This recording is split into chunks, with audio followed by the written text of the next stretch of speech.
네, 안녕하세요. 반갑습니다. 혁명입니다. 자, 카나리아 바이오 주주 여러분들, 지금 밤잠 못 이루시고, 지금도 걱정돼가지고, 뜬 눈으로 오늘 밤새서 지내시는 분들 굉장히 많으실 것으로 생각이 됩니다. 자, 너무 고생 많으시고요. 자, 그때 말씀드렸다시피, 카나리아 바이오 같은 경우는 추세성이 굉장히 강합니다. 추세성이 굉장히 강하기 때문에, 먹을 때는 너무나 큰 돈 먹여주지만은 좀 하락할 때는 좀 이렇게 끝도 없이 많이 괴롭히는 주식이에요. 그래서 웬만하면 줄 때 먹고 추세 좀 타자라고 말씀드린 건데, 자, 또 그리고 또 이놈들이 악독한 게 뭐냐면요. 보통 이렇게 잘 나가다가 시간의 때 보통 많이 공시를 내버려요. 보시면 요때도 무중 난 다음에 시간에서 밀어버려가지고 이렇게 밑으로 빠졌잖아요. 자, 마찬가지입니다. 시간의 공시들을 잘 이용하는 그런 조금 굉장히 수준 높은 드리블을 많이 하는 작전주기 때문에 좀 예측 가능성이 조금 불명확하고 그로 인해서 투심을 어마어마하게 흔드는 그런 종목이죠. 지금 일단 비슷하게 또 이번 같은 경우 또 시간에 끝나고 나서 18시에 나왔죠. 18시 17분에 나오게 됐는데 이런 걱정하시는 분들 많을 거예요. 자, 이제는 끝나는 거 아니냐. 안 그래도 좀 불안불안했는데 자, 대표 구속에다가 공시법인 지정까지 되니까 끝나는 거 아니야? 라고 하시는 분이 계시고 야, 그 다른 유튜버가 하는 말 들었는데 야, 그거 별거 아니래. 야, 별거 아니니까 그냥 가만히 있어 보라는데 자, 이 두 개 다 어느 정도 일리는 있지만 하나하나 다 어폐가 있기 때문에 자, 하나하나 짚고 말씀드리고 내일 어떻게 해야 되는지 한번 말씀을 간단히 한번 드려볼게요. 카나리아 바이오 불성실 공시법인 지정 예고. 자, 뭐 때문에 떴을까요? 자, 공시 변경 때문에 그러죠. 어떤 공시 변경이냐? 공시일 3월 29일인데 자, 내부 결산 대비해서 감사 보고서 수치가 차이가 과다하다. 자, 야, 얼마 차이 나길래 이거를 또 불성실 공시법인 지정 예고까지 떴느냐? 생각보다 많이 나요. 이미 다 아실 분들은 아시겠지만 이 처음 우리가 봤던 단기 순이익입니다. 자, 얼마 있죠? 자, 7억 정도. 7억 정도 지금 마이너스다. 하지만 계속해서 사업 이어나가고 있다. 이렇게 얘기했는데 자, 이게 웬걸? 나중에 감사보고 단기 순이익 얼마 나왔습니까? 2,800억.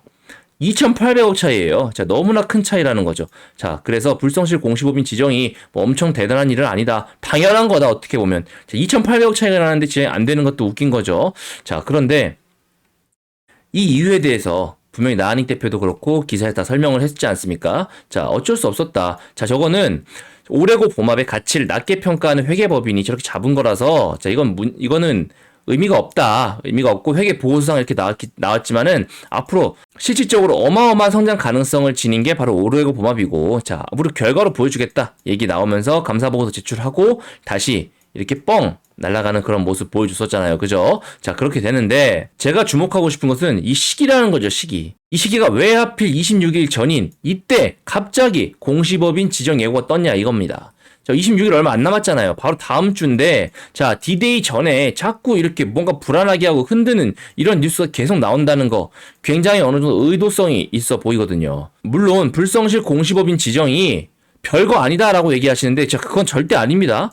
분명히 엄청난 이슈임이 맞고 어떻게 회사가 너무나도 잘 굴러가고 있는 그런 회사, 아무 문제 없는 회사에는 있어서는 안 되는 일이에요. 그리고 나서 그런 회사에 뭔가 이런 일이 있다 싶으면은 분명히 큰 하락의 변곡점이 될 만한 뉴스가 되는 것도 맞습니다. 하지만 더 중요한 게 있죠. 바로 사유. 뭐 때문에 그랬는지 이게 굉장히 중요하다는 거죠. 한번 예시 한번 봐보실게요. 실질적으로 에이트원 같은 경우 요때 에이트원 같은 경우도 23년 3월 24일 날 불성실 공시법인 지정 예고가 떴어요. 대표이사 변경을 좀 지연 공시했다. 자, 사유가 어떻습니까? 사유가 사유가 생각보다 별거 아니라는 거죠. 대표이사 변경 자체가 이미 어느 정도 회사 내에서는 알려졌는데 공시 자체를 좀 안 했던 거였죠. 그 이후에 어떻게 됐습니까? 다소 하락하긴 했지만 바닥 잡아주면서 그 이후에 또 오히려 어마어마하게 상승해줬다는 거죠. 불성실 공시법인 지정이 안 됐거든요. 자, 이렇게 예고만으로 모두 되는 것도 아니고 그리고 별거 아닌 사유에서는 오히려 상승한다 이겁니다. 하지만 자, 공시법인 지정 별거 아니네? 라고 하기에는 또 어떤 예가 있느냐. 자, 우리가 잘 알고 있는 황제주 LG생활건강을 한번 보시자는 거죠. LG생활건강 같은 경우 자, 요때 보이십니까? 어마어마한 투매 이후에 코로나의 그런 불황을 견디지 못하고 계속 그렇다면 과연 이때 무슨 일이 있었느냐? 우리가 흔히 하는 기관의 개쓰레기 개관놈들과 애널리스트의 합작으로 인해서 정보를 미리 준 다음에 공매도 치게끔 도와준 혐의죠. 자, 뉴스 한번 보시면요. 그때 이 새끼들이 무슨 짓거리를 했냐? 자, LG생활건강 4분기 전망 증권사에 미리 알렸다. 자, 미리 알린 다음에 바로 거기에 대해서 공매도 친 다음에 결탁했다는 거죠. 물론 이제 회사 측에서는 그런 일이 없었다라고는 했지만은 실질적으로 이때 이러한 불신에 의해서 이런 어마어마한 하락세 이후에 계속해서 주가는 하방으로 내리꽂는 모습입니다. 자, 즉 불성실 공시법인 지정 예고 자체가 문제가 되는 것이 아니라 어떠한 일이냐, 어떠한 사건이냐, 그 사유가 정말 더 큰 문제가 된다는 것이죠. 그런데 그러면 우리 카나리아 바이오 다시 한번 돌아오자 이거죠. 카나리아 바이오 같은 경우, 자, 우리가 지금 3월 달에 이러한 감사 보고서 수치 차이 있다는 거 우리가 알고 있었습니까? 모르고 있었습니까? 이미 다 알고 있었단 말이죠. 이미 다 알고 있었던 얘기를 지금 26일 직전에 터뜨렸다는 얘기죠. 그래서 이것들을 지금 세력들이 어떻게 이용하는지를 분명히 내일 자세하게 지켜보셔야 됩니다. 자, 우선 자, 수급도 한번 보시겠습니다. 수급도 한번 보시면요. 지금 외인들의 물량을 지금 그대로 개인 쪽에서 받아준 상태예요. 이 외인이 보통 일반 외인 아니라고 말씀드렸죠. 기관 쪽에서 머뭇머뭇거리고 있고, 투신 조금 팔아제끼고, 타운폰 조금 팔아제끼고, 기타 법인 쪽에서 다시 어느 정도 조금 받아주는 모습, 이런 모습 보여주고 있습니다. 지금 수급적으로는 지금 어느 정도 이 물량을 가져왔다라고 밖에는 볼 게 없어요. 사실 딱히 어떤 움직임이 보이진 않습니다. 자, 오히려 이 기관 쪽에서, 금투 쪽에서 가만히 있는 게 좀 수상할 따름이죠. 요게. 자, 그렇기 때문에, 그렇고 나서 프로그램 매도를 보셔야 되는데, 자, 저 외인들이 프로그램 통해서 다 팔았어요. 보시면은 이 6만 주 보이세요? 자, 외국인들이 기본적으로 프로그램을 통해서 전부 다 팔았다는 이러한 것들이 보이게 됩니다. 자, 그렇기 때문에 지금부터는 귀에 걸면 귀걸이, 코에 걸면 코걸이라 말씀드릴 수 있겠습니다. 즉, 중요한 게 무엇이냐?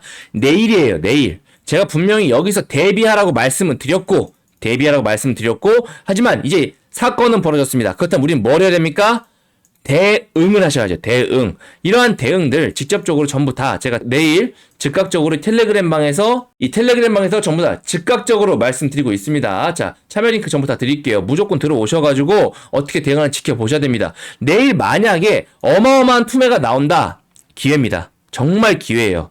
그런데 만약 투매가 나오지 않고 오히려 상승해주면서 별거 아닌 것처럼 간다. 위험합니다. 조만간 물량을 어느 정도 던질 만한 확률이 오히려 높아져요. 반대입니다. 여러분이 생각하시는 걸 반대로 생각하시면 돼요.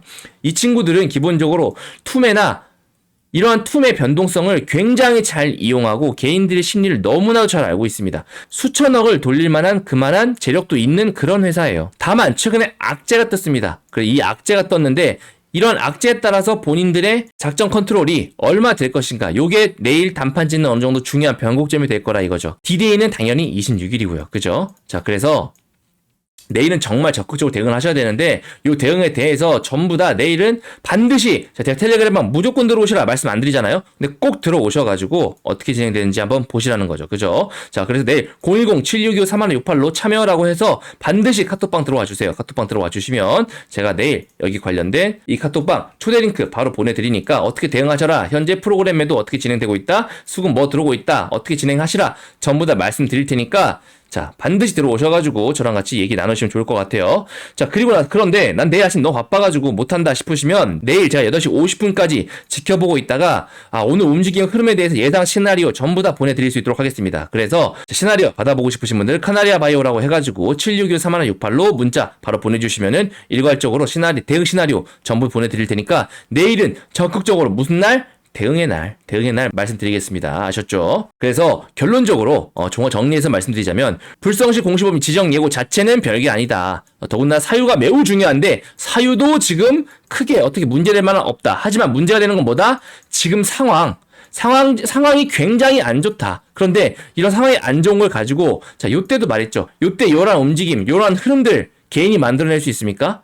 절대 못 만들어냅니다. 이거 절대 못 만들어요. 이러한 투매적인 분위기를 만들어가지고 모두 다 받아먹고 올린다는 거죠. 내일 만약에 이러한 투매적인 분위기 만들어 놓는다면 저는 굉장히 의심으로 보여요. 의심할 것으로 보이고, 의도가 있다 보이고, 무중도 참여하는 게 맞다고 보지만 오히려 그렇지 않다. 그렇다면 추가적으로 26일까지 끝까지 좀 더 지켜봐야 될 것 같습니다. 과연 이 친구들의 발톱이 내일 나오는지 안 나오는지 반드시 지켜보면서 제가 또 자세하게 구체적으로 분석 영상 또 올려드릴 테니까 오늘 밤은 일단 편안히 푹 주무시기 바라겠습니다. 아셨죠? 더 자세한 내용 가지고요, 내일 뵙겠습니다. 이상 혁명이었습니다. 감사합니다.